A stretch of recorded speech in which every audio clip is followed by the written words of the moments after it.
नाज़रीन वाक़िया कनासी त बलूचिस्तान में आज़म सवाती खिलाफ दाखिल समूरा केस खत्म करण जो हुक्म ॾिनो वियो आहे। बलूचिस्तान हाई कोर्ट आज़म सवाती खिलाफ दाखिल केस खत्म करण जो हुक्म ॾेई छॾियो आहे। ब्रेकिंग न्यूज़ समाज शेयर कई पिया। बलूचिस्तान में आज़म सवाती खिलाफ दाखिल समूरा केस खत्म करण जो हुक्म ॾिनो वियो आहे।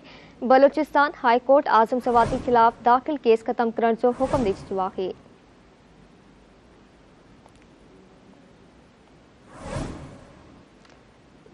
खबर आवाज़ शेयर कई पिया। बलूचिस्तान में आसिफ सवादी खिलाफ दाखिल समूरा केस खत्म करण जो हुक्म ॾिनो वियो आहे। बलूचिस्तान हाई कोर्ट आज़म सवादी खिलाफ दाखिल केस खत्म करण जो हुक्म ॾेई छॾियो आहे।